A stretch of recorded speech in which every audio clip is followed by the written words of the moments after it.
por que a gente escolhe determinados assuntos para trabalhar no que ficou conhecido no nosso país pelo nome de pré-ENEM? Por que você usa isso? A minha linha, a minha conduta para poder dizer, olha, isso daí cai todos os anos, então nós precisamos estudar. Então, isso não é tirado da cabeça do professor, não é algo que você acha que vai acontecer.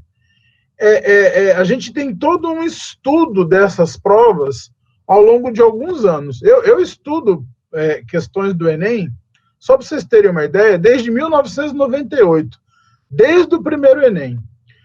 Eu guardei provas, por exemplo, Enem de 2009, que teve fraude, Enem de 2001, que teve problemas, provas da UFAC, enfim. Houve uma época que a gente era convidado para ir até a UFAC para fazer o gabarito preliminar, antes de sair o gabarito oficial, até para evitar recursos. Só para vocês terem uma ideia. Então, aqui, o que a gente faz?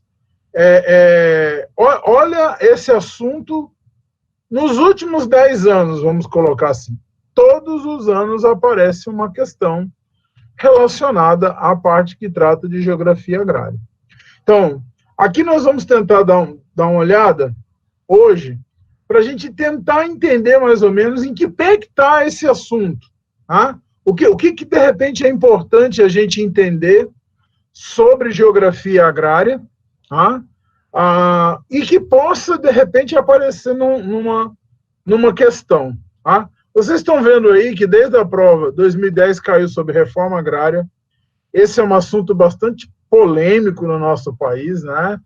Engessado, complexo muitas vezes. Tá? Depois a gente teve aí a questão da economia regional, teve a questão de transgenia, de irrigação, tipos de plantio, técnica de cultivo, agricultura, irrigação, modelo intensivo, o novo campo, né, que nós vamos tratar aqui. O que é o novo campo?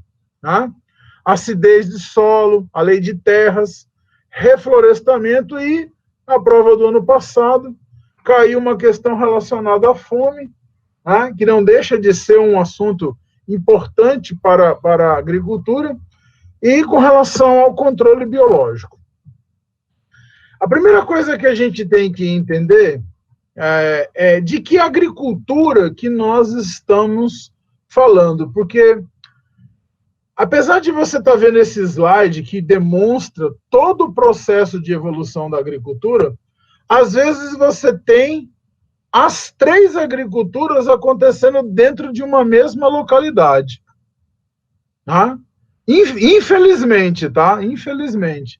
Então, nós tínhamos uma agricultura, nessa primeira faixa aqui na cor bege, uma agricultura que era chamada de agricultura arcaica. Essa agricultura ela prevaleceu no mundo até o século XIX, e aí ainda usava técnicas rudimentares, muito fogo, muito solo deteriorado. Às vezes eu dependia de uma ação totalmente da natureza. Tá? Essa agricultura ela tem um processo de expansão, porque a temperatura da terra, ao aquecer, tá? Isso é até interessante, porque hoje se discute muito o aquecimento global, mas a temperatura da terra, ao aquecer, ela liberou outras áreas para que o processo agrícola pudesse se estabilizar, tá? Ou se expandir, como vocês estão vendo aí. A mão de obra, por um bom tempo, ainda foi uma mão de obra escrava, até o século XIX. Tá? Hoje, nós temos todo um amparato legal com relação à legislação no campo, mas, infelizmente, você ainda encontra, né, em alguns países, e até mesmo no nosso, algumas áreas rurais que algum tipo de patronato ainda tem condição análoga a escravos. Tá? Os números têm... vamos imaginar que o Enem venha conversar ou venha perguntar para você sobre este assunto. Infelizmente a gente tem, mas tem um outro dado aí. esses números cada vez são menores. Tá? Então, até mesmo no processo de tecnologia e outros atributos, né? A concurso público, Ministério Público do Trabalho, né? Órgãos que trabalham em parceria, como o IBAMA, a Polícia Federal, o ICMBio, né? Até mesmo aí a Fundação Nacional do Índio. Todo esse conjunto de pessoas acaba, de certa forma, sendo fiscais também, junto ao Ministério Público do Trabalho, com relação a essas condições ainda de servidão ou de condição análoga ao escravo. Outra razão que diminuiu muito isso no mundo, pessoal, é porque você tem um processo também de mecanização na agricultura intenso, né? Muito intenso. Então, aqui no nosso país, outro exemplo para pensar na prova do Enem, só nesse dado aqui.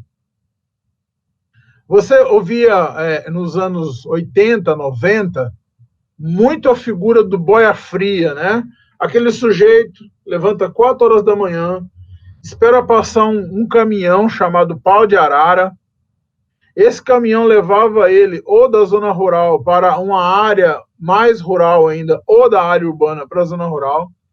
Esse cidadão chegava lá, trabalhava o dia todo, às vezes tinha menos de 1 hora para ele comer, ele tinha que já levar o almoço dele, trabalhando nos canaviais. Esse era o típico boia fria.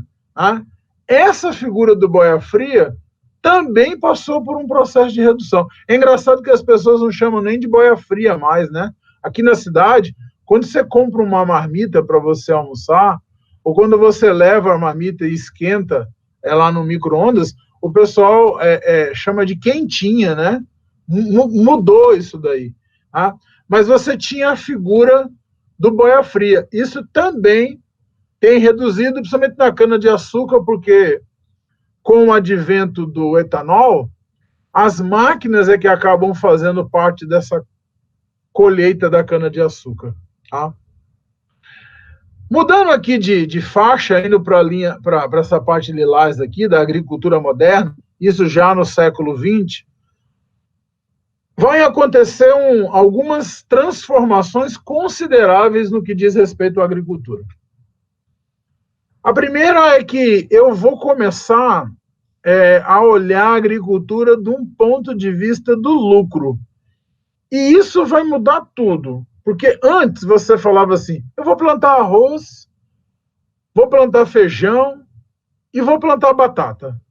E você fazia isso, chegava o período da colheita, você ia até uma feira, você ia até um mercado e ia comercializar isso daí. Só que a população no mundo, ela aumentou consideravelmente durante o século XX. Então, naturalmente, eu preciso de uma quantidade maior de produção de alimentos. Então, a ciência começa a entrar dentro da agricultura e começa a criar, por exemplo, sementes selecionadas, começa a criar alguns insumos, e a cidade, né, onde estão essas indústrias, vai começar também a direcionar, a dizer, olha, você agora precisa plantar isso daqui. Então, aquele livre-arbítrio que eu tinha de plantar aquilo que eu quisesse, não, agora eu vou plantar em larga escala para que eu possa vender mais, ter maior lucro, mas veja bem que agora é a cidade, né? É a indústria que está determinando o que eu vou produzir. Então, vamos imaginar que você tinha comparando a agricultura com criação, né? Plantação e criação. Vamos imaginar que você tinha uma pequena granja. E nessa granja você consegue produzir aí, sei lá, 2.000 frangos por mês, 3.000 frangos por mês. Chega uma dessas empresas grandes e fala assim, olha, eu preciso de 1 tonelada de Chester para o Natal e eu quero contratar vocês para que eu possa ter essa 1 tonelada de Chester, que é aquele frango maior. Tá? Veja bem, então, que quem já está determinando quem vai produzir, o que você vai criar, o que você vai produzir, é o capital. É o capital. Então já não era o cara que falava assim, olha, eu vou criar aqui umas galinhas e vou vender ali, né, essa galinha caipira, né, ou até mesmo numa escala industrial, né, esse frango da granja. Né. Veja bem que o capital começa a interferir dizendo assim, o que ele quer e o que é mais lucrativo. Junto com a ciência, é claro que eu vou aproveitar melhor esse solo. Só que tem uma coisa importante que acontece na agricultura moderna, é a chamada Revolução Verde. Você sabe que se você for desenvolver uma indústria na sua casa, né, uma pequena indústria na sua casa, ou num distrito industrial, ou uma indústria de grande porte, pode gear, pode fazer calor, pode ter qualquer condição climática que você vai continuar o seu processo produtivo. Na agricultura não funciona assim. A agricultura ainda está aos sabores, ela depende do solo, ela depende do tratamento desse solo, ela depende de condições, de fenômenos climáticos. Tá? Vocês estão acompanhando aí que a gente estava prestes a receber uma nuvem de gafanhotos aqui no Brasil. Se isso atinge lá uma lavoura de soja, ou uma lavoura de trigo, ou qualquer outra lavoura da parte verde do mundo agrícola, o prejuízo disso daí fica com quem está com aquela produção. Então, eu tenho na natureza a questão das pragas, que elas acontecem nesse processo agrícola. Eu precisava ter uma garantia. E aí a Revolução Verde, pessoal, é exatamente, apesar de ter esse nome bonito, a Revolução Verde é a criação da proteção da plantação com fungicida, herbicida, inseticida, que é aquilo que nós chamamos aqui na cidade hoje de agrotóxico. Então, a Revolução Verde, para garantir o lucro, garantir a produção, para evitar o risco que o capital ia ter, eu tenho a Revolução Verde. Tá? Então, o Enem veio com uma questão em 2019 relacionada indiretamente à Revolução Verde. A gente vai ver aqui ao longo da nossa aula hoje. Na última linha aqui, vocês estão vendo a agricultura contemporânea. É a agricultura que já está no século XXI. O capital. Quantas vezes vocês já não ouviram que aqui no Brasil é o agronegócio hoje uma das maiores fontes do produto interno brasileiro? Então, é só para vocês terem uma ideia de quanto é poderoso, quanto é rentável a agricultura. E aí, sempre comparando a agricultura, pecuária, essas atividades agropastoris. No passado, as pessoas olhavam, por exemplo, para quem ia criar 20, 30, 50, 100 cabeças de gado, ou até para quem era já um fazendeiro, as pessoas olhavam assim como, principalmente aqui na Amazônia, né? Olhavam como uma certa repulsa, com uma certa, cara, mas o cara ali está desmatando para poder formar um pasto. Se você perceber o discurso hoje na sociedade, ele não é dessa forma. Muitas pessoas que nem têm relação com o campo acabam investindo, por exemplo, em gado. Eu vou comprar ali um garrote, né? Ou alguns garrotes, vou fazer ali uma poupança para depois vender, vou arrendar um pasto. Veja você que esse discurso ele já foi um pouco mais assim entendido como até contribuição para o desmatamento. Não é que dizer que não é ainda, mas hoje as pessoas estão aceitando porque elas veem no agronegócio, pecuária e agricultura, elas veem como uma forma de investimento também. Então, vejam que o capital ele entrou e ele permanece. Isso quer dizer também que a agricultura vai continuar atendendo também aos interesses desse capital. E aí a gente vai entender por que não tem reforma agrária, por que às vezes o pequeno produtor acaba tendo um processo de engolido em tudo isso. Tá? Outra característica da agricultura contemporânea é que antes, numa área agrícola, você precisava de uma grande quantidade de mão de obra.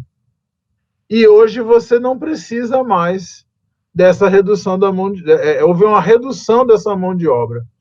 Antes você tinha os trabalhadores avulsos, aqueles que iam, por exemplo, para um processo de colheita, e os trabalhadores permanentes, que ficavam lá. A figura aqui no Brasil conhecida como o peão, né? Cada vez você tem uma quantidade menor de mão de obra dentro da agricultura e da pecuária, na zona rural como um todo.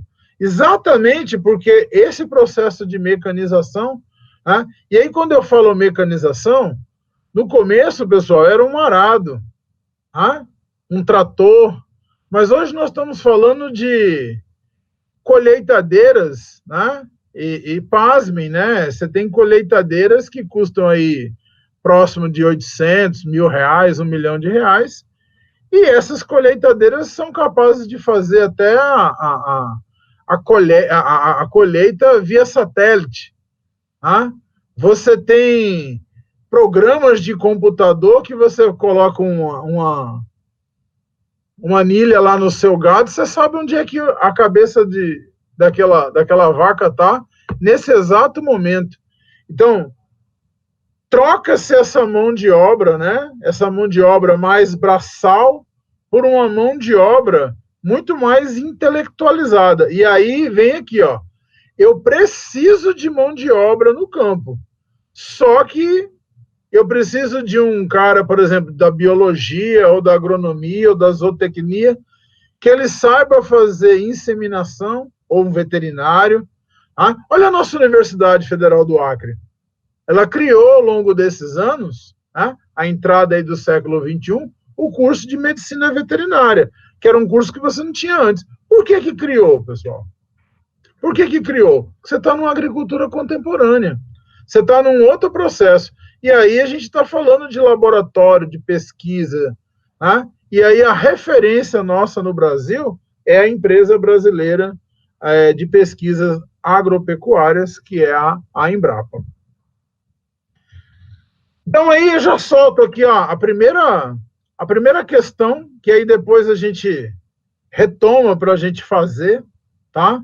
Eu tenho colocado todas as questões, elas vêm acompanhadas de um gabarito, mas vamos fazer na aula aqui, depois a gente volta, mas só para mostrar para vocês que esse assunto, ele aparece na prova.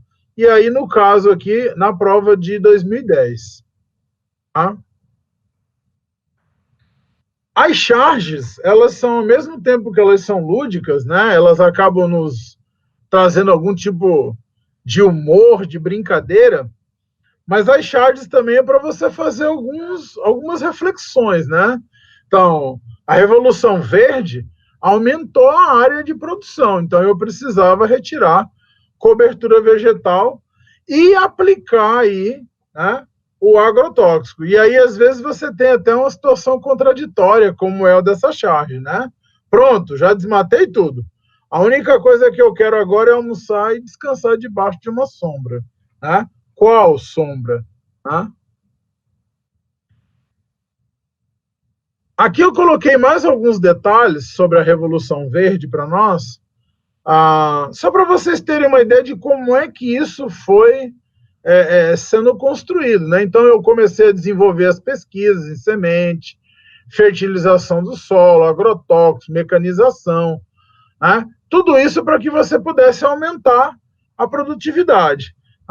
Então, essa expressão Revolução Verde é de 66, William Gall, né, foi que falou dela, e ela começa para valer mesmo em 1940 e tem aí o seu 60, 70, ela vai. O discurso, para você colocar agrotóxico, pessoal, numa plantação, qual foi o discurso? Olha, com isso nós vamos aumentar a produção, nós vamos diminuir custos. Por exemplo, quem é que não quer pagar um valor menor numa cesta básica? E com isso nós vamos acabar com talvez aquilo que é uma das coisas mais tristes que nós temos no mundo, né? Que é a fome. Então, veja bem que isso é um discurso bem ideológico, né? Que a gente vai aumentar a produção de alimentos para acabar com a fome.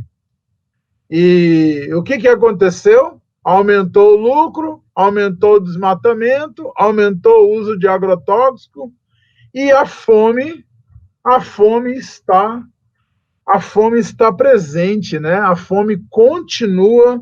Né? A ONU trabalha hoje, só para vocês terem uma ideia, com um número aí terrível, algo em torno de 900 milhões de pessoas no mundo ainda passam fome ainda. Quer dizer, nós somos 7,6 bilhões de pessoas, quase 1 bilhão de pessoas passa fome. Então, não foi, se o agrotóxico entrou na agricultura para aumentar a produção e uma das finalidades era diminuir o processo de fome, fracassou, né? Fracassou.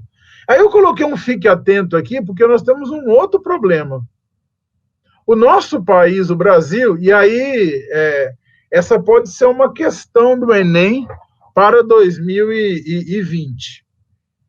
O Brasil usa alguns agrotóxicos que outros países do mundo já proibiram esses agrotóxicos. Então, eu coloquei aqui algumas situações, por exemplo, Endossulfan. Endossulfan, ele é hoje colocado, aplicado no leite, pessoal. E aí você tem alguns registros, por exemplo, a cidade de Lucas do Rio Verde, no interior do Mato Grosso, é a campeã nacional por contaminações por agrotóxico. Tá? E aí a média lá é de 136 litros de veneno por habitante, só para vocês terem uma ideia. Essas cidades, elas cresceram, e aí veio a soja, veio o gado, às vezes o café, e essas cidades expandiram consideravelmente, mas o uso do agrotóxico, só é um caso, só esse. Agora, outra situação, tem aqui uma pesquisadora que coloca que aumento de câncer, pessoal, a possibilidade, 518 mil novos casos entre 2012 e 2013, elevando para 576 em 2014. Aí, esses tipos de câncer, aí você vai dizer assim, você está dizendo que quem come aquele produto do agrotóxico vai ter um câncer? Se torna, pessoal, mais suscetível a acontecer. E principalmente câncer de mama e câncer de próstata, tá? Então, o câncer de mama aumentou aí 52.680 casos. Tá? E aí, assim, só para vocês terem uma ideia como isso está presente na mídia, agrotóxicos proibidos na Europa são campeões de venda no Brasil. Se você depois der um zoom aqui, você vai ver que essa reportagem é de dezembro de 2018. Se você for ver, nós temos aí o paraquat, atrazina, acefato, são outros agrotóxicos aplicados no Brasil que são extremamente proibidos em outros países e a gente usa aqui. Então, só para você ter uma ideia, esse paracate, que provoca depressão, câncer e o mal de Parkinson, ele é o 8º mais vendido no Brasil. E ele está presente no arroz, na banana, na batata, no café, na cana-de-açúcar, citros, feijão, maçã, milho, soja e trigo. Então, praticamente, alguma dessas coisas você come. Não tem como você não comer um desses itens aí. A atrazina tem um estudo agora muito interessante, que ele está fazendo os sapos mudarem de sexo. Está promovendo uma metamorfose nesses anfíbios. Então, é um pesticida também poderosíssimo, tá? Aqui. Outro, o acefato, que está na batata, no amendoim, no algodão, tá? Infertilidade e danos genéticos. Então, isso é só, pessoal, não vou ficar aqui entrando em detalhes. Essa Singenta que vocês estão vendo aqui é o nome da empresa que fabrica. Eu não vou ficar remoendo aqui muito esse assunto, mas eu quero que vocês tenham uma atenção especial, porque isso está na ordem do dia. Olha a outra reportagem aqui, ó. Agrotóxicos. 44% dos princípios ativos liberados no Brasil, quase a metade já é proibido na Europa. A reportagem, ó, a data, agosto de 2019. Tá? Então, a gente tem um problema sério aí com a Revolução Verde, com os agrotóxicos. E por que eu não quero trocar, pessoal? Por que eu não tiro? Bom, você não tira porque você vai correr o risco de uma praga, você vai correr o risco de redução de lucro, tá? E aí a população acaba consumindo isso. Outra discussão que se tem muito forte no Brasil é com relação aos organismos geneticamente modificados, as OGMs, que a gente chama de transgênicos, tá? Então, a gente vê um monte de coisas que estão sendo manipuladas, tá? São modificadas. Só para você ter uma ideia, um produto transgênico, ele tem uma resistência, dependendo do tipo de cultura, de 20% até 35% de resistência a mais com uma praga, se for sofrer um ataque de uma praga. Tá? E os transgênicos fazem um discurso ideológico muito parecido com o discurso da Revolução Verde, que a ideia é diminuir a fome no mundo. No entanto, pessoal, a cesta básica, os produtos continuam num preço... Você sabe que a fome no mundo não é porque não tem comida, né? A fome no mundo é porque você, muitas vezes, não tem o perfil econômico, a sua condição socioeconômica não lhe permite adquirir. Se você olhar, por exemplo, aqui na nossa cidade, o segmento que mais cresceu foi o de supermercados. Não estou falando só dos grandes supermercados, mas veja que cada bairro tem um supermercado também de médio a grande porte. Tá? E sempre lotado, sempre vendendo alguma coisa. Tá? Esses alimentos transgênicos modificados, eles têm uma lista deles aqui no nosso país. Então, só para você conhecer alguns, algodão, feijão, milho, soja, eucalipto, cana, abobrinha e salmão. O legal do salmão é que muita gente pensa que está comendo um salmão e ele tem uma manipulação genética. Os últimos 20 anos fizeram estudos para ver se o alimento transgênico pode trazer aí algum tipo de célula cancerígena para quem faz um uso contínuo desses produtos. Não há uma comprovação ainda se isso provoca ou não. O que você tem no país hoje, pessoal, é uma discussão, que vocês estão vendo nesse slide aqui, ó. Antigamente, né, os transgênicos tinham que vir com esse T aqui, ó. Com esse T aqui, ó, mostrando, ó, para você saber identificar que era um produto transgênico. As empresas que vendem isso, vocês estão vendo que tem empresas poderosas aqui, né? Olha as marcas aí de luxo aí, marcas conhecidas. Elas pediram para tirar esse T e só escrever lá que aquele produto tinha sofrido uma modificação genética, ou produto transgênico, ou produto com processo de transgenia. Eles querem mudar o rótulo. Eu posso... o Código de Defesa do Consumidor me dá o direito de saber as informações, mas eles querem escrever lá, eles não querem, e ninguém lê, né? Eles não querem colocar esse T de transgênio porque alegam que quando você via esse daí, você inibia o processo de consumo. Tá? E lembra que esse símbolo aí é meio parecido com o símbolo da radioatividade, nessas cores preta e amarela, né? Enfim.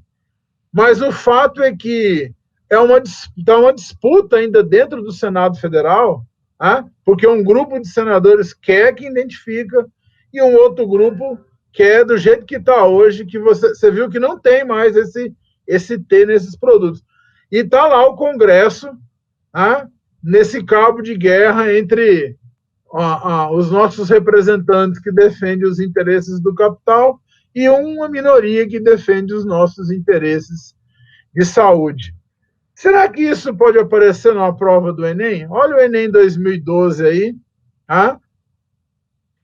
Tá lá o transgênico, tá? Eu vou passar também, vocês têm o gabarito aí, depois a gente volta a discutir. Esse mapa dá uma ideia mais ou menos para você o que é floresta, né? Esse verde. Vocês estão vendo aqui que nós temos na região norte como um todo muito extrativismo. Você está vendo aqui o quanto que você tem no centro-oeste de pastagem. Tá? Você está vendo algumas situações de monocultura aqui no litoral, né, do Brasil, e aí principalmente a monocultura de cana-de-açúcar. Você está vendo aqui nessa parte amarela produção diversificada, policultura, e você está vendo aqui nesse marrom grãos. Dá mais ou menos para você ter uma ideia daquilo que a Polícia Federal chama de arco da destruição. Eu vou mostrar para vocês aqui o que é o arco da destruição. Veja vocês que praticamente a região sul já está toda desenvolvida com policultura, com grãos e um pouquinho de extrativismo. Se você pegar aqui o centro-oeste, novamente, o que não é grão é pastagem, tá? E tem uma pontinha aqui da floresta. Se você pegar aqui o Nordeste, vamos considerar que nós temos aqui o polígono das secas, né? A área do semiárido, tá? Que acabou sendo abrangida aqui como área de pastagem. Mas aqui na área litorânea, que a gente chama de Zona da Mata, e um pouquinho depois dela, no Agreste Nordestino, e mais nessa parte aqui, que é pós o sertão, né, chamada já de meio norte, você praticamente tem toda a produção. Então vem uma pergunta: onde é que eu tenho mais áreas para me produzir? Na região norte.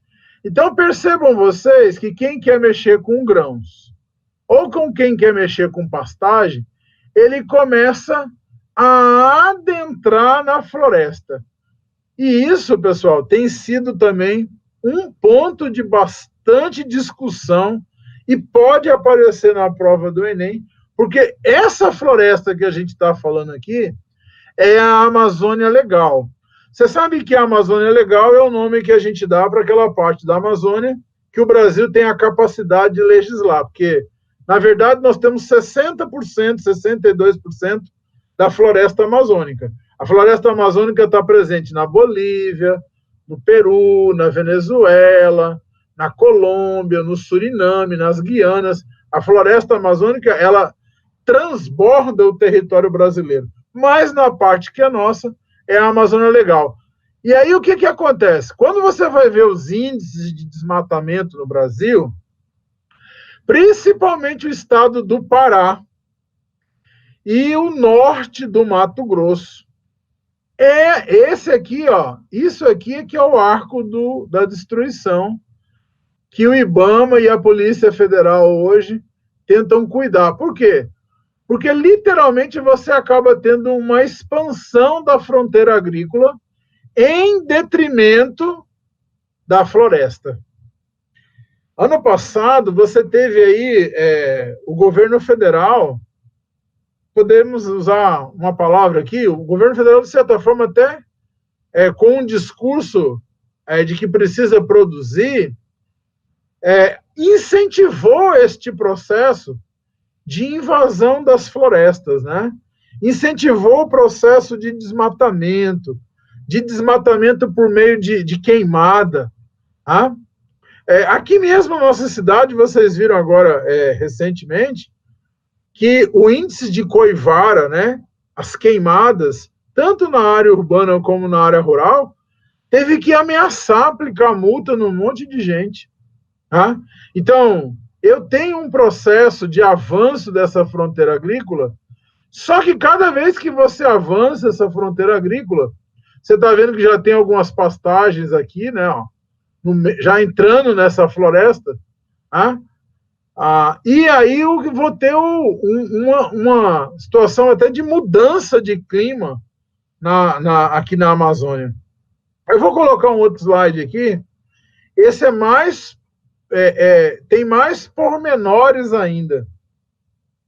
Mas é com a mesma ideia de você entender o que acontece no estado do Pará e do Mato Grosso, onde eu quero aumentar a cultura de grãos. E aí você vai falar assim, mas não poderia ser uma área, reaproveitamento de áreas? Acontece, pessoal, que tanto a criação de gado como a monocultura de grãos, aí a gente está falando em particular da soja, muitas vezes do arroz, para que a cana de açúcar, para que isso possa ter uma rentabilidade, eu preciso de uma grande área ocupada para essa produção.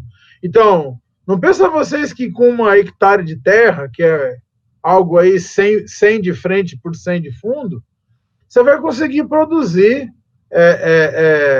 cana em larga escala para atender. Então, você vai precisar de muitas hectares. O mesmo acontece com gado. Tá? Você observa que hoje um Nelore, ele vai comer aí, pessoal, ele vai precisar, para chegar naquela quantidade de arrobas para você poder vender lá no frigorífico, cada um Nelore vai precisar em mais ou menos de 1,6 hectares. Né? 1,6. Então, imagina se você tem 1.000 cabeças de gado, quanto de área que você precisa ter. Por isso que você vai ver a figura das pessoas até que tem uma pequena quantidade de gado, falar em arrendar pastos. Tá? Ou quem tem muita terra, acabar até arrendando. Tá? Qual é a consequência de tudo isso?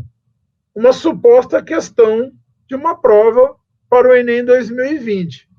E aí eu coloquei aqui dados do Instituto Nacional de Pesquisas Espaciais, tá?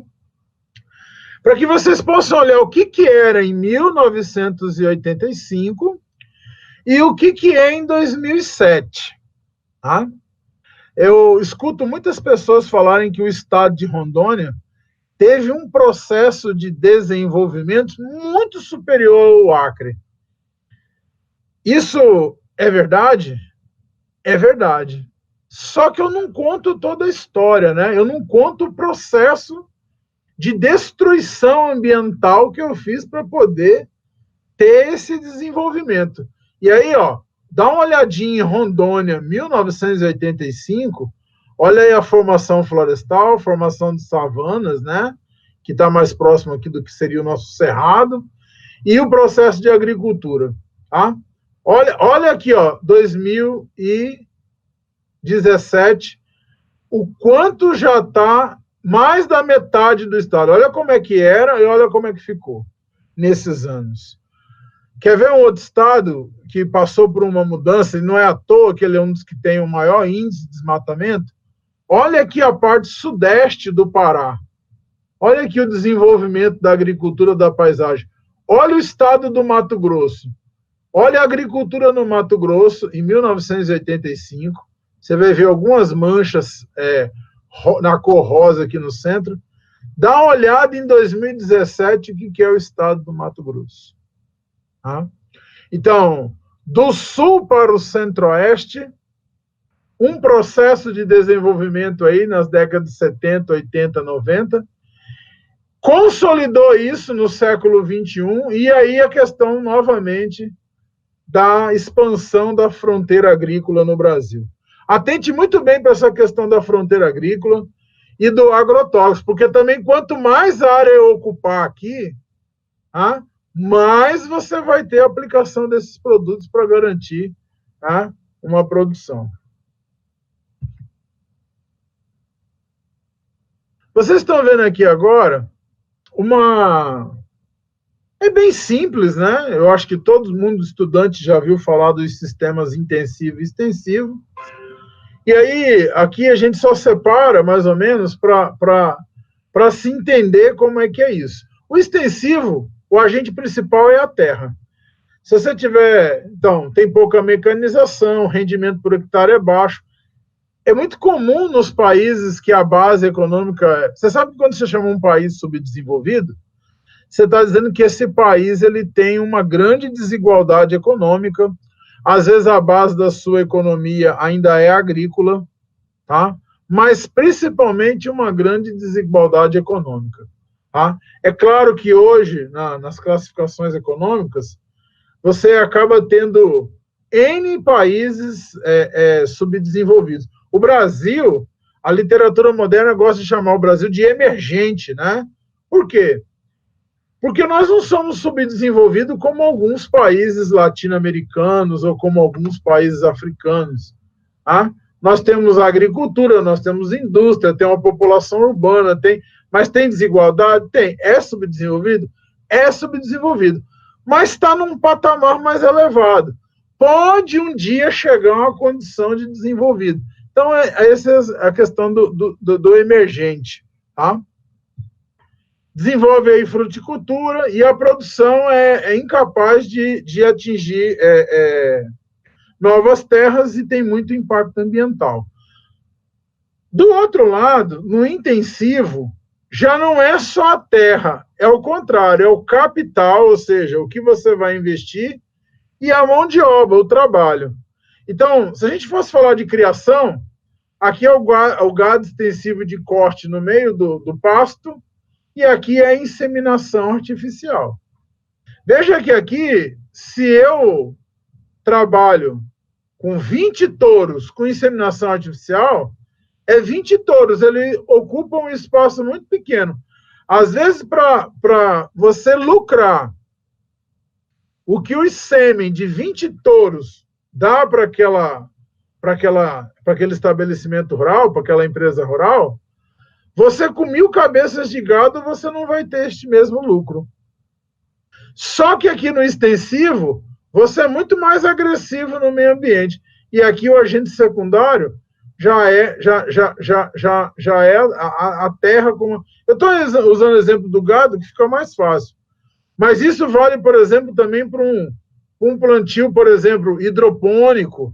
Tá? E aí eu vou ter um rendimento... a terra é secundária na hidroponia. E eu já vou ter um rendimento muito maior por hectare. E é muito mais comum nos países que também têm aí um desenvolvimento econômico maior. Tá?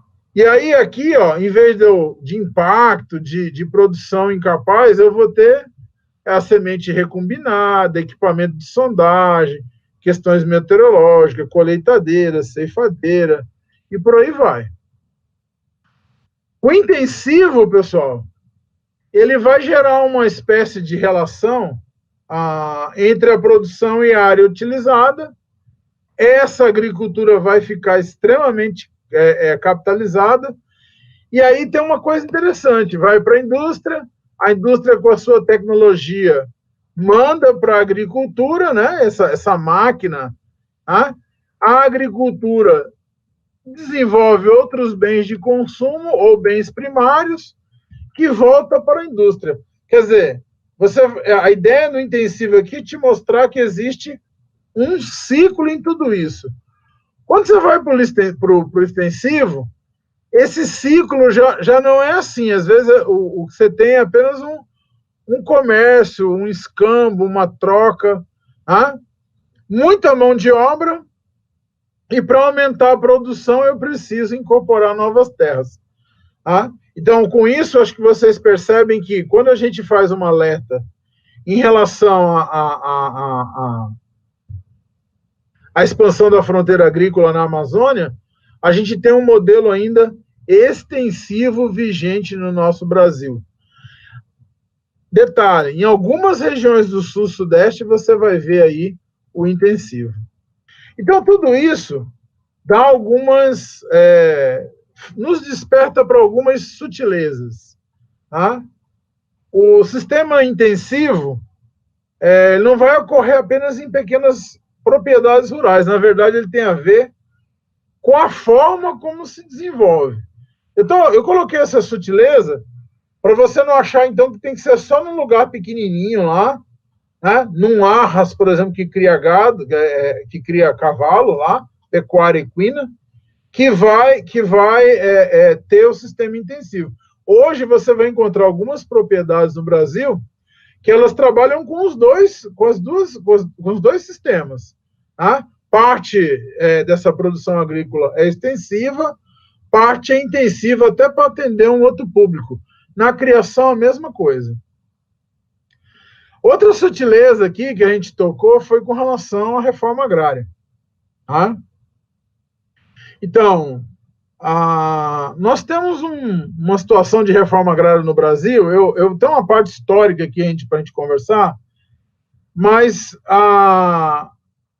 hoje a reforma agrária no nosso país, na verdade, ela não tem recebido, tá? Ela não é bem-vinda dentro dos padrões do modo capitalista vigente. Tá? E não é a questão de que, por exemplo, o movimento Sem Terra, o movimento MST, tem uma causa extremamente justa, apesar de que há muitos questionamentos com relação ao seu modo de operação, no que diz respeito à invasão de propriedades, porque isso, a gente sabe que isso é contrário à lei também. Tá? Por outro lado, no nosso país também, se você não fizer algum tipo de pressão, na verdade, você não tem esses resultados. Tá? O nosso país é um dos países que mais concentra terra no mundo, então, por isso a reforma agrária ela não acontece, né, porque ainda é tido como a terra como mercadoria. Tá? E hoje, 21%, né, eu peguei os dados de 2019, 21% do PIB, ou seja, 21% de toda a riqueza do Brasil vem do agronegócio, que seria algo em torno aí hoje, o nosso PIB está na casa de 7,2, 7,3 trilhões, né, no ano, 1,6 trilhões de reais vem do agronegócio. Então, o agronegócio, ele hoje praticamente é um dos segmentos econômicos mais rentáveis do país. Tá? E aí você também tem que entender isso daí. Se a gente voltar aqui, você falou assim, mas, Roger, me explica uma coisa. Por que os nossos presidentes, eles não fazem a reforma agrária?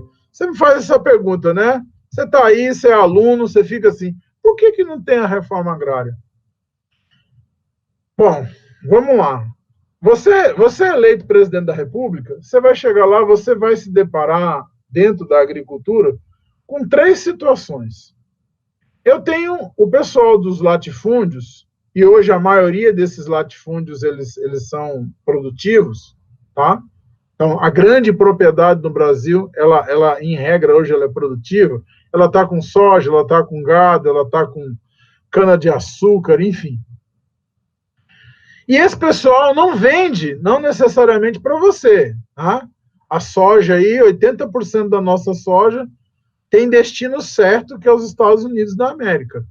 Então, o presidente vai incentivar, sim, latifúndio, vai incentivar, porque isso traz dólares. E isso favorece a gente na chamada balança comercial nas nossas exportações. Então, você não pode. Tá? Você tem que ter um discurso coerente. Você não pode abandonar, então, esse pessoal que traz uma rentabilidade, que recolhe impostos. Você pode até ter uma visão ideológica, né, de dizer assim, mas só enriquece alguns. Verdade, é verdade. Mas eu não posso desprezar o agronegócio, já que ele tem essa rentabilidade toda.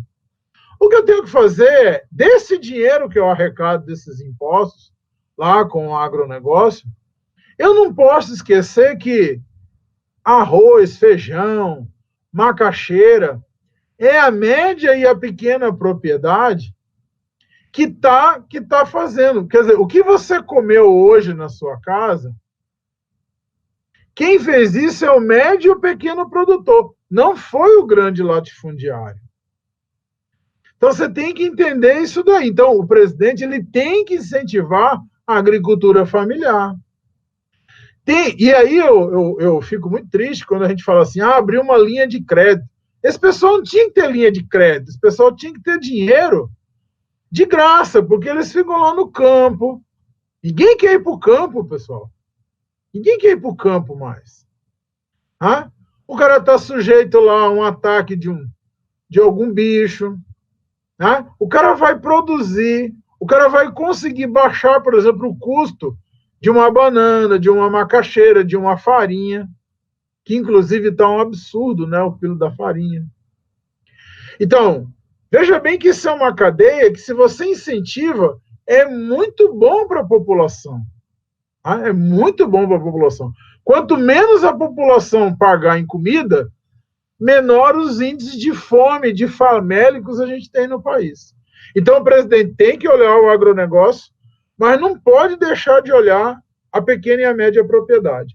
Aí você fala, mas e a reforma agrária? Pois é. A reforma agrária tem que ser um estudo assim, verificar as terras devolutas. E tem um instituto para isso, né? O Instituto Nacional de Colonização e Reforma Agrária, o INCRA. Foi criado com essa finalidade. Então, primeiro, tem área degradada? Vamos recuperar a área. O governo tem que recuperar a área. Faz lá o processo de aplicação de calcário. Ah? Tem área que está acidificada? Ah? Vamos ou incentiva ali até um outro tipo de produção ou até de criação, mas vamos distribuir essa área. Ah? O que eu não posso ficar...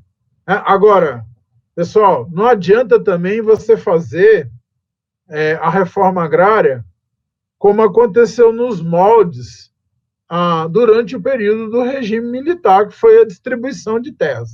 Se você chegar a falar para mim assim, reforma agrária é distribuir terras. O problema é que eu lhe entrego uma terra aqui no meio da Amazônia, onde você não tem ramal, você não tem escoamento de produção, você não tem mercado garantido, você não tem insumo, não tem crédito. O que vai acontecer? Duas coisas. Ou você vai abandonar aquela área, ou as situações são tão inóspitas que você vai acabar vendendo aquela área, o que é uma ilegalidade, para quem vende e para quem compra. Tá? Nós temos vários estudos de reconcentração em áreas de gleba, em áreas de distribuição, em áreas de assentamento, de projeto de colonização, reconcentração de terra, exatamente por conta disso. Então, a reforma agrária tem que vir acompanhada de uma infraestrutura. Tá? Crédito, tem que ter uma assistência educacional e de saúde. Se você não chegar assim, a pessoa não fica no campo. O presidente Fernando Henrique Cardoso, e eu me lembro num discurso dele, num projeto de assentamento, fez lá o assentamento bacana, e aí as pessoas começaram a abandonar o projeto depois de um certo tempo. E saiu o seguinte comentário: pô, distribuiu a terra, as pessoas não ficaram, né? E aí você já adota um discurso mais politizado e menos científico da coisa. E não é isso. Não é isso. Tá? E aí eu lembro que ele colocou que a reforma agrária fica muito cara. É melhor a gente comprar trigo importado da Argentina para fazer um pão do que você, às vezes, distribuir uma terra. Veja bem, pessoal, o Estado ele existe exatamente para dar essa garantia. Senão, eu não consigo baixar o valor desses produtos nunca para a população. Pensando nisso, o Enem também pode trazer para você os tipos de agricultura.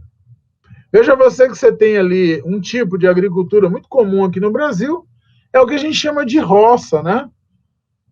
campo, sertão, depende do regionalismo, de que lugar do país que você está. Então, agricultura de roça ou agricultura itinerante. Isso aqui, ó, esse nome itinerante, é porque eu venho aqui, exploro essa área. Se essa área aqui começar a passar por um processo que a gente chama de lixiviação, que nada mais é do que a água passando aqui pelos horizontes do seu solo e carregando os nutrientes, sódio, potássio, cálcio. Lixiviação é transportar para horizontes mais fundos do solo os chamados cátions básicos. Lá na aula de química, né, cátion básico é o coração, pessoal, aqui da Terra, para você poder, tudo que você plantar, você poder colher. Tá? Então é muito comum isso. E aí, às vezes, você vai lá, desmata, né, tira aqui essa área, e aí essa área, com 2, 3 anos, ela fica inviável para o cultivo e você acaba indo para uma outra área.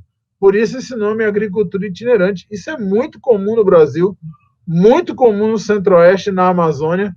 E vejam que esse trabalho é um trabalho familiar, tá?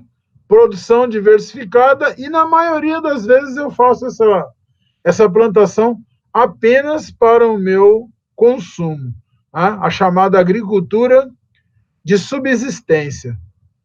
Tá? Ué, mas esse cara não vai poder vender? Não, ele vende. Aquilo que ele tem como excedente, ou às vezes aquilo que ele não pode produzir, tá? Ele tem lá algumas sacas de feijão, sacas de arroz, de milho a mais. O que ele faz?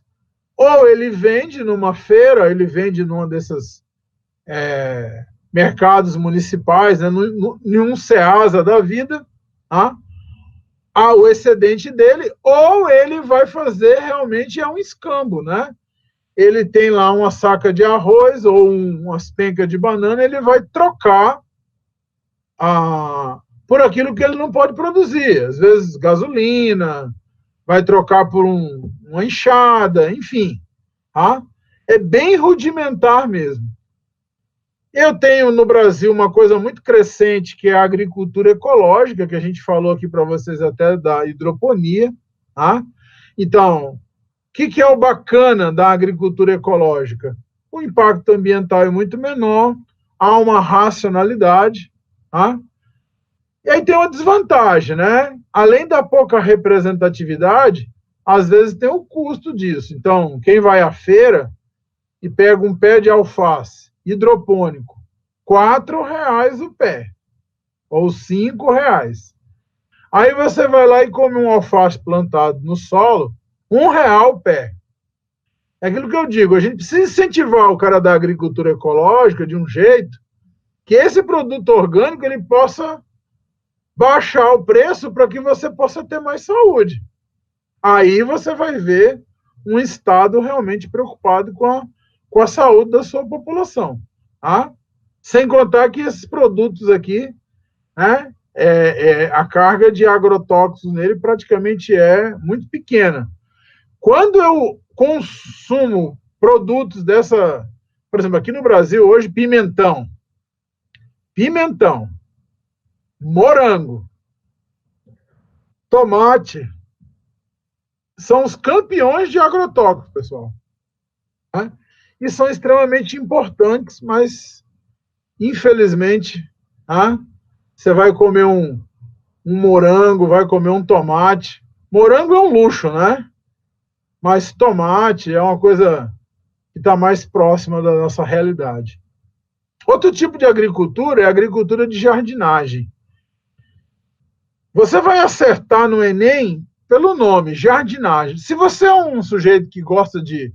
Você já viu que o oriental ele gosta de pegar aqueles bonsai e fazer a poda, e cuida, e conversa com a árvore, e tem uma relação com ela. Isso é a jardinagem. Imagina que você está plantando arroz, tá? Você está plantando arroz, esse nome aqui, ó, risicultura irrigada. Risicultura é o nome que a gente dá ao plantio de arroz. Imagina você fazer a colheita disso com as mãos, abaixado do jeito que vocês estão vendo aí, como se fosse cuidando de um jardim, por isso esse nome. Aqui no Brasil, nós não temos agricultura de jardinagem, pessoal. Aqui você põe uma colheitadeira lá no meio do cultivo e vai tirando isso daí, você vai vendo ali, eu tinha até um vídeo, eu vou ver se ele está aqui para colocar para vocês, os grãos já vão sendo atirados lá na caçamba do caminhão, da carreta, para já seguir destino. Mas no Sudeste Asiático, vocês sabem que aí são as áreas de formigueiro humano, muita gente mora nesses lugares, é uma prática secular, tem baixo impacto ambiental e absorve uma grande quantidade de pessoas. Além das chamadas curvas de nível, que é para evitar o processo de erosão laminar. Tá? Outro tipo que a gente tem no Brasil, que não é realizada por pessoas, mas é uma empresa, né? Então, essa imagem que vocês estão vendo aí, dessa empresa amarela e azul, é a Contrale, pessoal. É a Contrale. Depois, se você quiser pesquisar, a Contrale é a maior produtora de cítricos da América Latina. Ou seja, o Brasil exporta suco de laranja para os Estados Unidos. Um dos grandes responsáveis é essa empresa, né, essa imagem aqui que vocês estão vendo da Contrale, tá? Então, a única característica disso aqui é que não é realizada por pessoas físicas, tá? Então, eu faço um sistema chamado de cultura permanente. Para quem não sabe o que é cultura permanente, é quando eu vou lá e faço um tipo de plantação que aquele pé eu espero a época daquele fruto. Tá? Então, laranja, manga, isso são culturas permanentes. Tá? Você não planta um pé de laranja todos os anos, nem um pé de manga. É diferente de soja, de trigo, tá? Que são as chamadas temporárias. Tá? Todo ano necessita que você faça um novo plantio. Aqui o sistema que, nas aulas de história, vocês falam muito do sistema de plantação, ou plantation, né? Que é o sistema típico aqui das colônias, né? Das ex-colônias. Então, característica desse é que eu estou produzindo para o mercado externo, tá? E aí é monocultura, é café, é cacau, é cana, tá? É soja. Tá? Então, plantation aí são as monoculturas que você tem a finalidade de atender o mercado externo. Aqui teve uma grande transformação daquilo que eu falei para vocês, porque a mão de obra diminuiu consideravelmente por conta da presença das máquinas. Quando você vai ao campo, pessoal, ao solo, e você faz este plantio, que é chamado de plantio direto, você vai lá, você com um arado, né, ou por animais, ou mecânico, você vai lá, remexe os horizontes, né, o primeiro horizonte A desse solo, faz lá os seus sulcos, né, e faz a sua semeadura. Isso é o típico chamado plantio direto. Agora, este plantio diminui custos, né? Mas vamos ver aqui, ó. Tem maior retenção de água, tem facilidade de infiltração, redução de erosão e de perda de nutrientes, evita o assoreamento dos rios, enriquece a matéria orgânica com a superfície do solo. No Brasil é muito utilizado esse sistema. Não sei se você já observou que o trator puxa às vezes algum arado e tem aquelas lâminas de aço nesse arado, que algumas têm tamanhos diferentes, ou umas ficam em suspensão, outras não. Aquilo ali tem como você regular para você ver quantos centímetros, mais ou menos, você quer. Então, quem um dia for fazer faculdade aí de agronomia, você vai estudar os horizontes do solo, você vai ver que essa primeira camada, de 5 a 15 centímetros de solo, tem muita matéria orgânica. Então, qual que é a ideia? Se eu colocar a minha lâmina para mexer aqui 10 centímetros, eu vou redistribuir essa matéria orgânica, fazendo o meu solo ficar muito mais fértil. Então, isso ajuda muito no sistema do plantio direto. Esse outro aqui é muito legal também, muito usado em Minas, né? Eu já tive a oportunidade de conhecer um lugar assim, que eu vou associar as culturas. Mas você não precisa ir em Minas Gerais, aqui no Acre você vai encontrar isso também, em Rondônia, tá? O que seria essa associação de culturas? Bom, se eu plantar só o café, às vezes vai sobrar ali um intervalo, um espaço, e tem um estudo científico que uma outra cultura podia se adaptar naquilo ali para mim aproveitar melhor o solo e ainda proteger contra uma erosão. Tá? Então, é o caso da. Então, a associação de culturas, pessoal, eu vou poder trabalhar, por exemplo, no caso aqui, você vai ver o café e o feijão juntos. Aqui no Acre, você às vezes coloca a pupunha, o cupuaçu e a castanha. Em 1 metro, dá para você plantar um do lado do outro. Inclusive, um vai fazer sombra para o outro. Tá? Eu estou aproveitando melhor o solo, evita erosão e ainda tem uma diversidade aqui na minha produção agrícola. Esse aqui também é danado no Enem, né? O chamado sistema de curva de nível. Você sabe que às vezes você tem um morro, você tem um declive. Então, o que vai acontecer? Se eu tenho um declive mais ou menos dessa forma, o que é importante? Que eu venha e faça essas linhas aqui, ó, de forma que quando vier a chuva, essa parte aqui, ó, quando a chuva vir caindo aqui, ela vai redistribuindo essa água na região e ainda evita de abrir aqui, ó, um sulco, né, uma ravina, e evita aqui embaixo também de você ter o processo de uma vossoroca. Tá?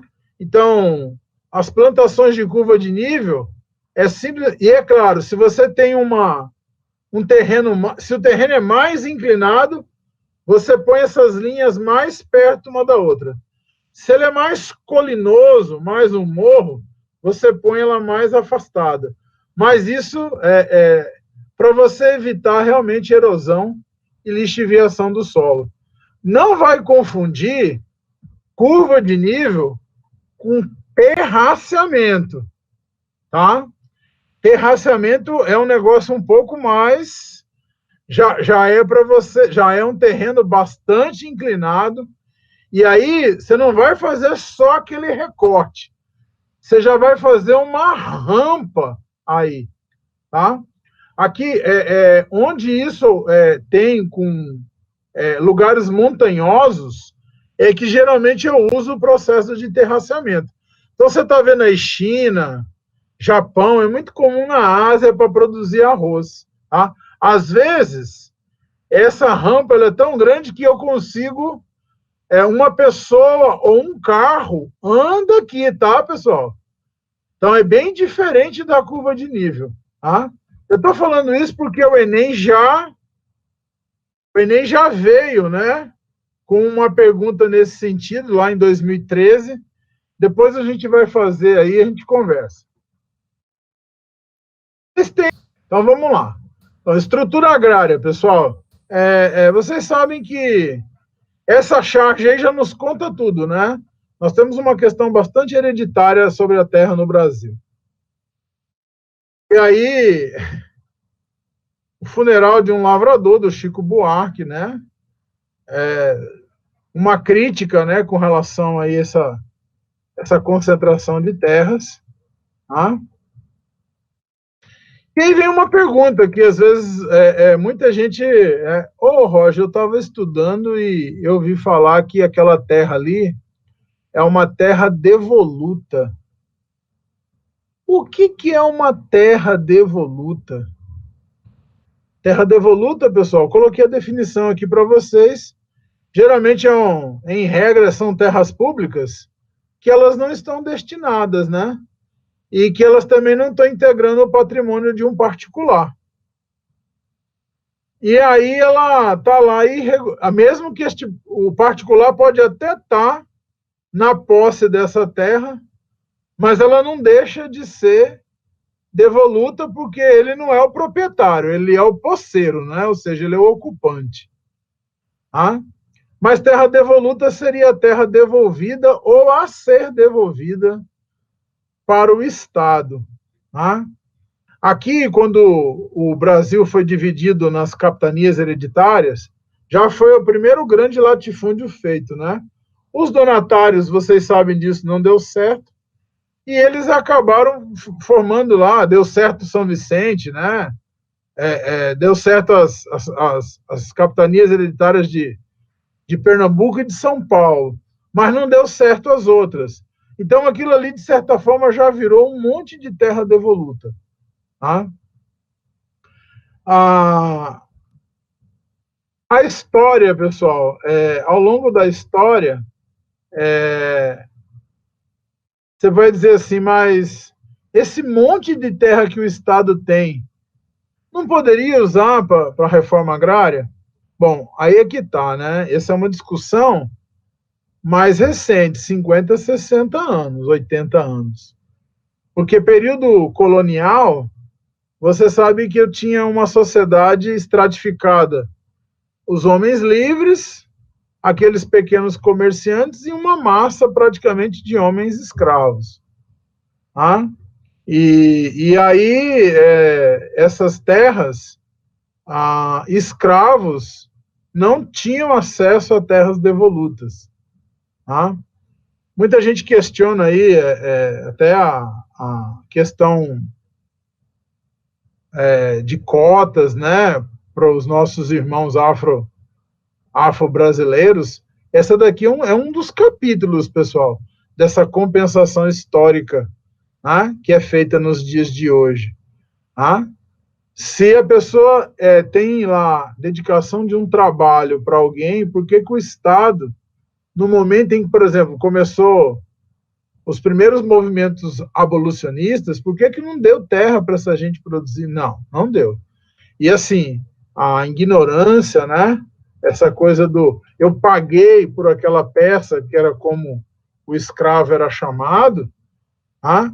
E agora vai dar uma terra para ele, ou agora ele vai ter uma oportunidade, ou vai ter um salário. Como se eu fiz um investimento? Tá? Então, assim, o nosso país tem umas atitudes, né, que a gente tem que fazer uma reflexão. Eu sei que muita gente às vezes pode não concordar, ser até contra esta cota. Tem até uma polêmica agora, porque a lei está passando aí por um processo de renovação, mas se você estudar um pouquinho da história do Brasil, você vai ver a crueldade, né, a crueldade das autoridades, né, do poder econômico sobre essas pessoas ao longo de séculos, viu? Ao longo de séculos.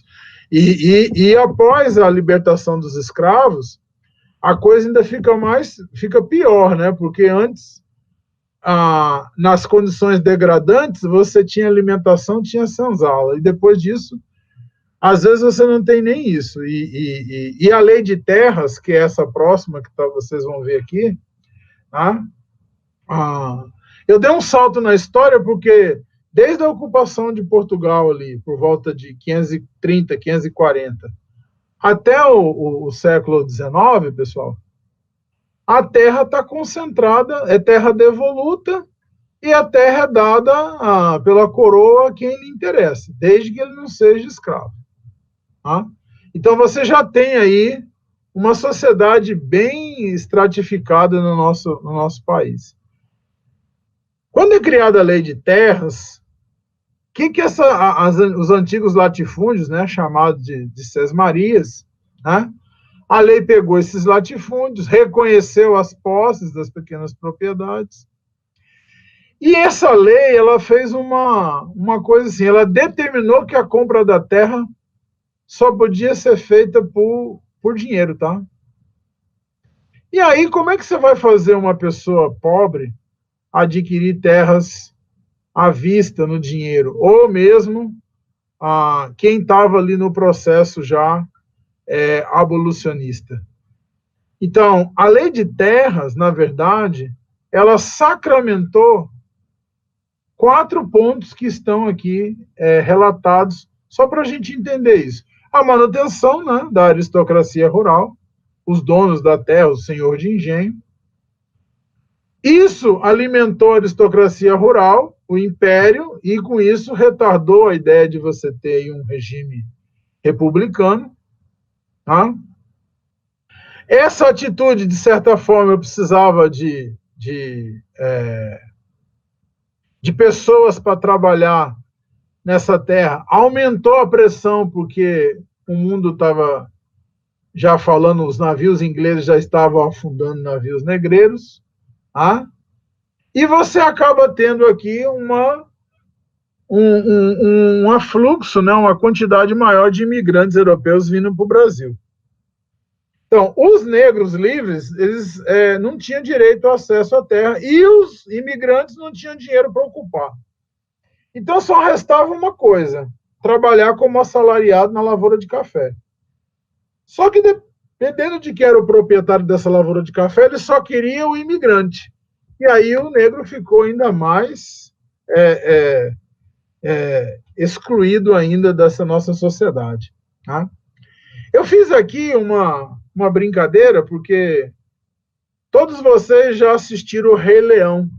Então, à direita aqui, você está vendo o Rei Leão, do lado do Simba, e o Rei Leão começa a dar uns conselhos para o Simba, explicando para ele o que é o ciclo. O Simba pergunta, por que a gente come zebra?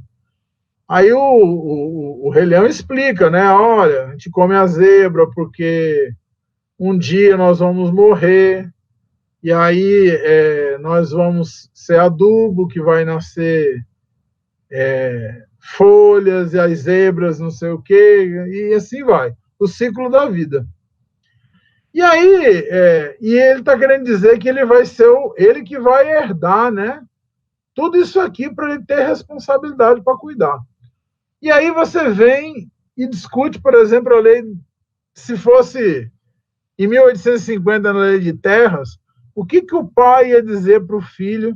Será que ele ia dizer a mesma coisa que o Rei Leão? Então tá aqui, ó. Olha, né? Como se fosse assim, ó. Até onde a vista alcança, nada disso é seu, meu filho. Então, as terras, elas ficaram ou com o Estado, né, vendidas por meio de leilão, ficaram nas mãos dos latifundiários ou da aristocracia rural, como vocês estão vendo nesse slide aqui, que são esses senhores aqui que estão aí no cavalo, quando não é o capitão do mato, enfim. Quando chega no século XX, pessoal, a gente vai ter um senador chamado Luiz Carlos Prestes, do Partido Comunista, que ele vai dizer que precisa fazer uma reforma agrária, porque a terra está concentrada nas mãos de uma minoria, e eu preciso para distribuição de renda, para justiça social, e o que ele vai propor? Isso não vai passar, tá? Ele vai propor que quem tem terras demais e não usa essa terra no interesse social, o Estado poderia desapropriar a terra, que é o que a gente chama, nos dias atuais, de função social da propriedade, tá? E desapropriar isso para fins de reforma agrária. Então, depois, se você quiser aprofundar um pouquinho, eu coloquei aqui o que é a Constituição de 46, o que está acontecendo no Brasil, quem é que foi o Luiz Carlos Prestes, o momento em que você está vivendo, né? A Constituição de 46 está respirando ainda muito do que foi lá na Revolução Russa, no que diz respeito ao Luiz Carlos Prestes. Tá? Então, tem algumas situações. Ó, é nessa Constituição que a gente vai extinguir, por exemplo, a pena de morte, vai ter separação dos 3 poderes, vai falar que todo mundo é igual perante a lei. Ó. Só em 46 que todo mundo é igual perante a lei. Viu? Você vê que a sociedade é bem discriminada, né? Dizem que não tem discriminação, preconceito, racismo no nosso país, né? Será? E aí o Estatuto da Terra, em 64, antes dos militares darem o golpe, é aprovado em 1964 o Estatuto da Terra. Tá? Aliás, é durante o regime de exceção que ele vai ser aplicado. E tem uma coisa bacana no Estatuto da Terra, que é os direitos que um trabalhador urbano tem, passa a ser para o trabalhador rural. Só tem um problema, pessoal. Só tem um problema. Sabe aquela lei que você faz e às vezes o efeito da lei é o contrário? Recentemente, houve no Brasil uma evolução na lei do empregado doméstico. Muita gente mandou embora o empregado doméstico para ficar com a diarista. Ou seja, a lei é boa, mas ela teve um efeito ao contrário. No Estatuto da Terra, eu tinha 10 peões na fazenda. Vamos imaginar aqui uma situação. E agora, com o Estatuto, eu vou ter que pagar férias, 13º, eles vão ter direito ao gozo de 30 dias de férias. Eles passam a ter os mesmos direitos de um trabalhador urbano. Como é que eu, proprietário, enxergo isso? Poxa, mas o cara já está aqui, come do meu leite, dou uma cesta básica, daqui a 30 dias de férias, 13º. Muitas pessoas passaram a financiar máquinas agrícolas, começa um processo de mecanização e eu começo a ter um êxodo rural intenso no país. Tá? Outra situação, além dessa migração do êxodo rural, é que essas fronteiras mais longe acabam sendo estimuladas pelos militares por esses que foram expulsos do campo. Então, eu vou começar a ter, dentro do programa de integração nacional, eu vou ter o que é chamado de Frente dos Pioneiros. Tá? E é claro que isso vai gerar, em 84, vai nascer um movimento, né, dos sem terra, justamente para... E aí, é claro, a gente ainda está enraizado, né, com essa coisa da propriedade, e as charges estão aí porque o Brasil passa ali com o movimento dos sem terra, com as frentes pioneiras. Veja bem, você já está excluído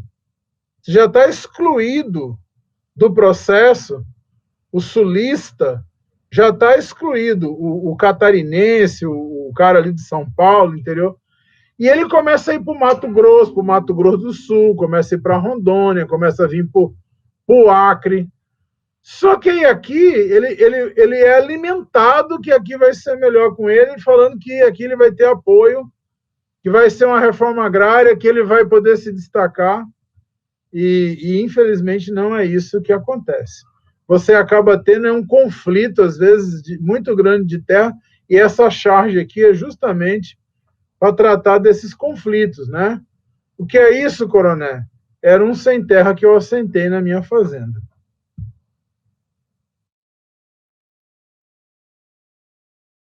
Então, o Estatuto ele ajudou a abafar esses focos de tensão, criou o INCRA, de reforma agrária mesmo acabou não vindo nada, e vai começar a nascer o módulo rural e o módulo fiscal, que é o que nós vamos ver agora como a parte final aqui da nossa aula.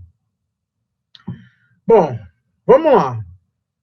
O que é módulo rural? Quem criou... Primeiro a gente tem que entender que o INCRA vai trabalhar com propriedade privada, ou melhor, propriedade familiar, que é o que está dentro do Estatuto da Terra. O que é uma propriedade familiar? É o imóvel que ele direta vai absorver pessoalmente o agricultor e a sua família, garantindo a ele subsistência, progresso social e econômico, e essa área é fixada para cada região e tipo de exploração. Então, e ele vai trabalhar eventualmente com a ajuda de terceiros. Então, geralmente a propriedade familiar são 4 pessoas, né? E vai ser instituído de acordo com cada região, desde que ele possa prover o seu sustento, a sua subsistência e o seu progresso social e econômico. Seria isso propriedade familiar. Derivado deste conceito é que nasce o módulo rural, pessoal. Então, o INCRA vai criar o módulo rural, que é uma medida expressa em hectares, para exprimir a dimensão e a situação geográfica e a condição de seu aproveitamento. O módulo rural é justamente para me ver qual é o tamanho da área que você precisa para você poder sobreviver dessa área, tá? Para fins de fundos de terra e reforma agrária. Isso na esfera federal. Nos municípios, cada município vai criar o módulo fiscal. Aí você vai dizer assim, mas Roger, por que eu estou estudando módulo rural e módulo fiscal? É porque antigamente a gente falava assim, latifúndio por dimensão, latifúndio por exploração, empresa rural e minifúndio. Pequena, média e grande propriedade. Para que você entenda o conceito hoje, a gente tem que voltar. Então, na esfera federal, o INCRA criou o módulo rural para atender uma família, X pessoas, tamanho da área, para um progresso econômico. Dentro dos municípios, é criado o módulo fiscal, também expresso em hectares. É como se fosse uma derivação disso daí. Aí eu vou ver o tipo de exploração, a renda. Para que eu estou estudando isso? Porque se o Enem te perguntar, como é que eu sei que é uma pequena propriedade? A pequena propriedade ela vai até 4 módulos fiscais do município. E se é uma média propriedade? Vai de 4 a 15. E uma grande propriedade? Acima de 15 módulos fiscais. Mas como é que eu vou saber quando é um e quando é outro? Isso vai variar de região para região, tá? Aí eu coloquei esse slide aqui, ó, que depende da cultura, depende da renda, depende da distância. Aqui no Acre, um módulo fiscal, por exemplo, na prefeitura de Rio Branco, é 70 hectares, pessoal. É 70 hectares. Mas no Rio Grande do Sul é em torno de 20, podendo chegar a 40. Então, veja só. Se você tiver uma propriedade aqui em Rio Branco e ela for menor do que 70 hectares, você tem um minifúndio. Porque ela tem um módulo rural, você tem uma pequena propriedade. Mas se você tiver no Rio Grande do Sul, 70 hectares, já dá mais de um módulo fiscal. Então, você já tem uma média propriedade. Você está vendo que essa questão de pequena, média ou grande propriedade vai variar? Então, latifúndio, minifúndio, vai depender do lugar que você está. Aí você vai dizer assim, mas, Roger, por que aqui é 70 hectares? Porque geralmente é mais afastado, o acesso é mais dificultoso, a renda é menor, o valor da área é menor. São Paulo, você já vai ter aí uma média. Aí eu fui lá no INCRA, tá? Você entra lá no cadastro, Sistema Nacional de Cadastro Rural, tá? Olha aqui, por exemplo, Rio Branco, esse aqui é do Acre, ó. Olha aqui Rio Branco, ó. Olha o módulo fiscal aqui, ó, 70. Mas você vai ver que nos outros municípios, é praticamente, tirando ali Bujari, Capixaba e Porto Acre, o resto é tudo 100 hectares, um módulo rural. Então, se você tem uma fazenda de 90 hectares, que já é muita coisa, é um minifúndio ainda. É uma pequena propriedade para o Acre. Agora, vamos imaginar, eu não coloquei São Paulo tudo, pessoal, porque não sei se vocês sabem disso, mas São Paulo tem, diferente do Acre, que tem 22 municípios, São Paulo tem 645, tá? Então, aqui é só para a gente ter uma ideia. Vamos pegar aqui, ó, Amparo, que é um famoso, ó. 20 módulo fiscal. Tá? Aqui, ó, agudos, lá na produção de cerveja, ó. 12. Vai dar uma média de 19, 20 aí, quando você fizer uma média aritmética. Então, aqui, ó, se você tiver em agudos, que é 12 hectares, se você tiver 100 hectares, você já tem uma média propriedade já. Se você tiver aí acima de 15, 12 hectares. Se você tiver 160 hectares, você já é um latifundiário em agudos. Mas aqui no Acre você está na média propriedade. Então, não esquece que esse módulo fiscal, cada município vai ter o teu baseado em cultura, renda, distância, valor da terra, tá? Aqui eu coloquei isso para vocês também, só para vocês entenderem o quanto é importante a preservação da Amazônia quando se fala em UC, Unidade de Conservação, terras indígenas, tá? Assentamentos e quilombolas. É na região norte, praticamente, que você tem a concentração de tudo isso aí. Por que esse mapa é de 2010? Porque é quando a gente teve o censo, né? Nós precisamos agora, 2020, o governo, não sei como é que está sendo essa pandemia, fazer um novo censo para a gente ter as informações aqui atualizadas. Bom, para a gente encerrar, vamos ficando mais dicas aí, fica atento. Esse mapa aqui, pessoal, esse esqueminha, é só para você fazer uma relação daquilo que eu comentei com você sobre a reforma agrária e a pequena propriedade no Brasil. Vamos fazer a leitura dele, ó. Terras, vocês estão vendo as terras aqui, ó. 20% e 80%. 80% das terras, olha como é que a gente lê esse gráfico aqui, ó. 80% das terras está na mão de 10% dos proprietários. Então, 10% das pessoas dos latifúndios ocupam 80% das terras. E aqui, 20% das terras, 90% das pessoas têm 20% da terra. E aí você começa a entender por que a pequena e a média propriedade sustenta o país e mais ou menos quantos produtores rurais nós temos hoje. 5.600.000. A importância dessa gente para poder ter comida na nossa mesa com qualidade e num preço mais justo, tá? E aí você vê a dimensão da concentração, não é à toa que o Brasil é um dos países de maior concentração de terra no mundo. Aí eu tenho aqui a agricultura irrigada, tá? É um outro capítulo, nós temos feira agropecuária só para falar de irrigação hoje, tá? E aqui o artigo 184, eu esqueci de colocar aqui no cabeçalho, que isso é da Constituição Social, da Constituição Federal, tá? Que é a função social da propriedade. Então, se você não está usando a sua propriedade, o governo pode vir e fazer a apropriação. Agora, eu vou ter que fazer o quê? Eu posso fazer a indenização vai ser título da dívida agrária, resgatáveis em até 20 anos. Não vou lhe dar dinheiro não, tá? Eu só vou lhe pagar em dinheiro se tiver benfeitoria. Tua colônia está lá, tu não usa ela para nada. Tem uma piscina lá. Piscina? Piscina é benfeitoria? Alguns vão dizer que outros vão questionar. Curral, tem um curral lá. Benfeitoria. O curral eu vou lhe indenizar em dinheiro. Mas a propriedade em si vai ser em títulos da dívida agrária, tá?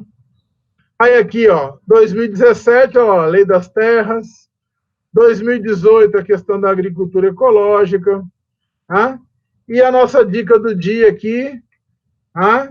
A questão da intoxicação, que a gente já falou, tá? Que foi a que caiu na prova do Enem 2019, que precisa usar aí o controle biológico. Bom, então eu agradeço a todos, tá? Mandar um abraço aí para o pessoal do departamento, pessoal do NAP, na figura da Márcia, o Tássio lá com a gente, tá? Um cheiro a todos e até a semana que vem no nosso encontro. Nós vamos fazer um monte de questão na próxima aula.